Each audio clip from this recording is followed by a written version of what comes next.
I've been asked many times, how do I find the guests for the show? And the answer is simple. I'm looking for people with vision, people with mission. Once Michael Jackson said it, it's all start with the man in the mirror. My guest today followed this sentence and tried to apply it in every aspect. It's all started from us. That conversation stuck in my mind and it changed the perspective of the way I see humanity should go. But what am I talking about? Stay to the end and you'll find out.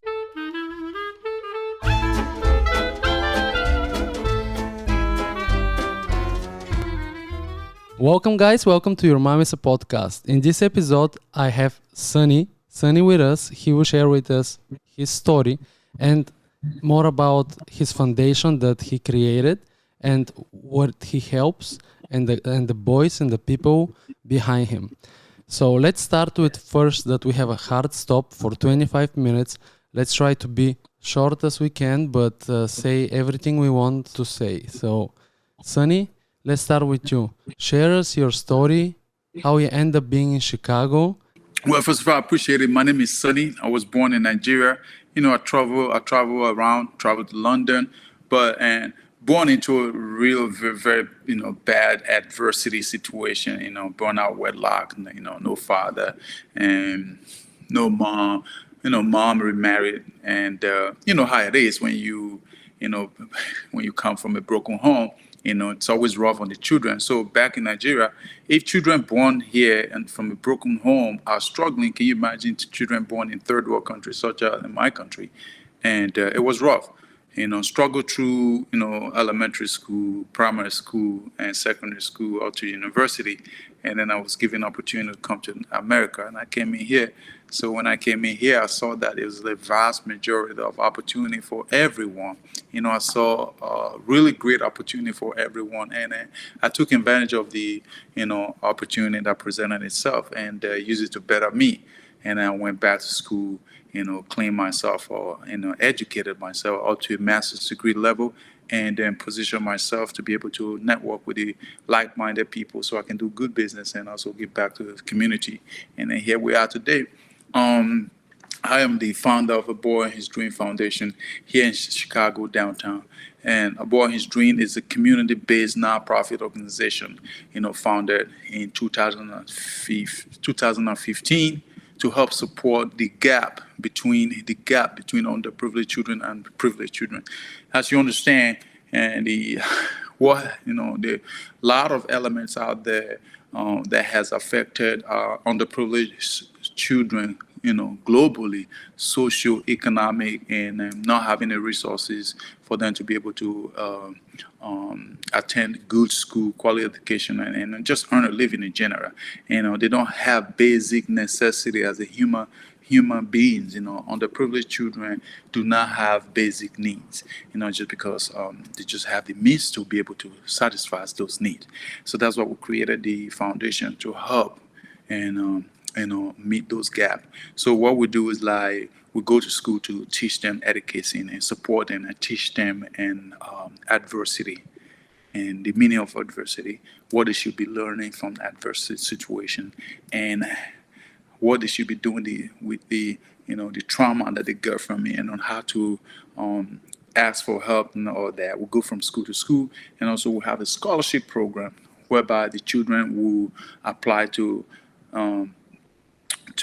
benefit from the scholarship. And not just only that, they also will be assigned to a different mentor that will help them succeed throughout their college. But you have to already finish your high school to be able to get into the program.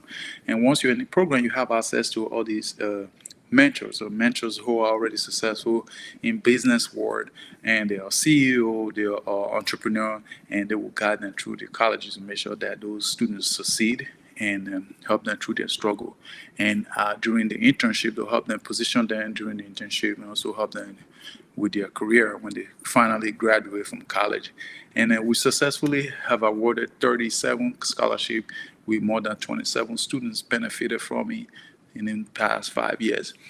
10 have successfully graduated from college right now, and they're various enterprises working and adding value to the community. That's And that's we're so also that's working so in Africa. powerful. I Thank you. Thank you so much. And we're not only working here just in Chicago. I was born in Nigeria, so I also extend the program to Africa. And the program in Africa is different. What we do in Africa, we install playground so that children can play, and we pack meal to feed underprivileged children there to address the malnutrition issue, and also give them book and school supply so that they can stay in school, feed, exercise, and be healthy, and stay in school and get educated. If you want to be successful in life, you must have a quality education as a child. So we're working in both entity, and I'm not doing it alone. I have a board of director, my great team. I have an amazing team, which together we have been working to make sure that we achieve our goal. The goal is to install 100 playground in Nigeria, particularly in my state, over time, and also to give out 10 million package meal. We partner with kids around the world and different organizations here to be able to achieve those goals. Anything good is not easy. Anyway, every day is always a grind. So I'm meeting our goal. And also, we'll continue to, supply them school material as much as we can. And at some point, we will now start growing, cultivating seeds, agricultural seeds, so that they can have enough food to eat. That's sustainable. Because what we're currently doing right now is just like kind of like patching up, meeting the gap so that they can continue to earn a living. But eventually, we want to move to a phase that will be more sustainable than what we're doing right now, which is agriculture, just growing their own crop in their own environment, so they don't have to be dependent on people for food. So that's where we are right now. Then over time in Chicago, we intend to extend our scholarship program when we have more funding, because it's all more capital intensive. And we're just happy overall being able to be visual in our community, both here in Chicago, USA, and in Nigeria and Africa. So in order for you to make this organization, you had first to come to the States and see the opportunities and see how people have these opportunities, but in Nigeria they don't have this. They struggle to survive, and they don't have these basic amenities they need to just thrive and survive. And we don't talk even about education. And when you came here, you realize these kids need education, they need help, because you get the opportunity in America and you succeed. You got the right people and you made it happen, and now you're successful man trying to help other people. But what you see in the Nigeria, people don't have this opportunity, but they have the skills. They just need a little more push. So you're the guy who give the push to the guys to get the confidence to come to the States, or where they study actually. Are they studying in Nigeria, or you give them education here in the States? Yeah, the ones in Nigeria are studying in Nigeria. As you understand, most of the educational quality of education in Nigeria is not really up to standard.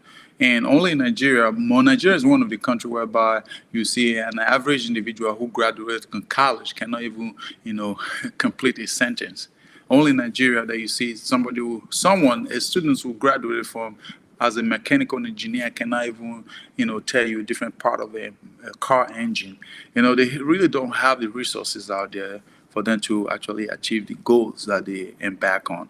Trust me, and it's really difficult. So you literally have to start over again when you come to abroad. The opportunity there is so limited. It's very slim compared to what they have here. That's the reason why I continue to motivate the youth here and the youth back home. The youth back home, I'm telling them to use the available resources to be what they want to be. Be a good person, stay in school, get good grade, don't be a law-abiding citizen. You cannot have a quality education when you are in prison locked up because of the crime that you committed. I told them also continue to position yourself that at the right time, the right help will come to them. Even if the help does not come, they can find a way to create something that is acceptable within their community and earn a living out of it instead of embracing crime. Do not embrace crime. Crime is not an option. Here in Chicago, I told them to embrace the opportunities, this vast majority of opportunities, the resources that are so available. There's so much resources in the United States, and they don't even see, because the children here are so spoiled. However, they do need a good role model who can help them highlight, who can help them, remove the shadow that's blocking their eyes so that they can see the opportunity that is, readily available for them. That's what we do. So we go from school to school, organization to organization, churches, and community center to speak to these children. And we also went back and we speak about what we do in our contact and our podcast and TV. We've been on TV several times, just like positioning the value that we are preaching so that the children can embrace this, so that the future can be better. Remember, it takes a village to raise a child. Just because you biologically gave birth to a child doesn't mean that you're going to be ready, available for them to raise those children. So they need their village, they need people. These kids need their community. So that's what we're creating, a safe and healthy and resourceful community for the children so that they all can survive and succeed. And that's great. And you say you have already 10 kids that they complete the program and they finish school or the university. Mm-hmm. And what they do now, how they succeed in life, which you already gave them this opportunity to study and to get a nice education? Yes. One of them right now is a financial advisor with Chase Bank. Most of the vast majority of them. One is with Chicago Board of Trade, and then another one is now a professional fitness coach. There's just this huge opportunity that is now readily available for them just because they partner with us, born his dream. So it's amazing. It's remarkable on how this works. And that's great. We as a human have to help each other to lift up the entire, not just nation, but the entire species as a human to get better and to give the abilities to other people compete, because that's a good market. When people with more ability compete to each other, they create better stuff that we are able to use after that. Yes, absolutely. This is why I continue to speak to young adults to be more involved in the community. Look, I can't do it alone. I need able men to come out and mentor children. If we can mentor a child, can you imagine if every adult in Chicago can mentor every child? You will see we'll have crime-free city.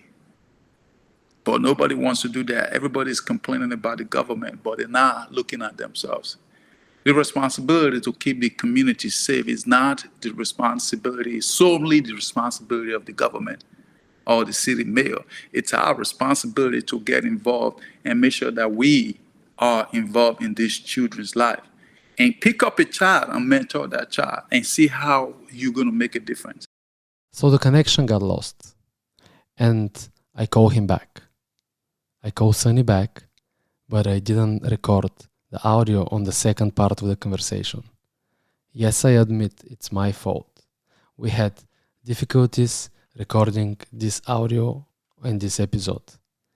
But the conversation we had with Sonny was mind-blowing. The second part of this episode discussed where humanity should go and how he believes Americans should go to live in Russia.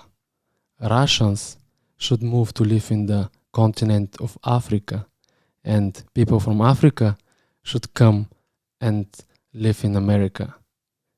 How everybody should put themselves in the shoes and in the position of the other person to really understand what is to live on the other side, what's to be different.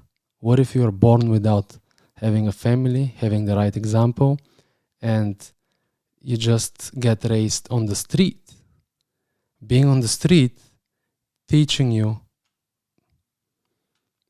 different things that having a mentor in life, having a father next to you and a mother, and show you the reality.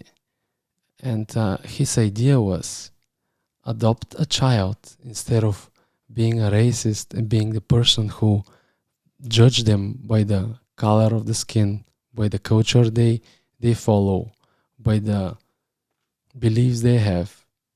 But instead of it, embrace that he is not knowledgeable of the right way and show him the path, show him the way we should go. Sunny shared his mission. One of it, I believe, through my perspective of our conversation, was to don't judge but embrace and accept. We live in a difficult times right now, in a war between Russian, Ukrainians, Europe, America, China, America, and all of the above. It's hard to be choosing a side, and you shouldn't be. You shouldn't choose a side. We all human. We all breathe the same air. We all share the same values. We should help each other lift up together, having the right start from the beginning, layer the fundamentals of life so we can all grow and be better person. I know it sounds like utopia, but think about it. Why we should be divided? Let's be together and conquer the world. Make the humanity and people and humans better. Hope you liked the conversation with Sunny. I know it was short.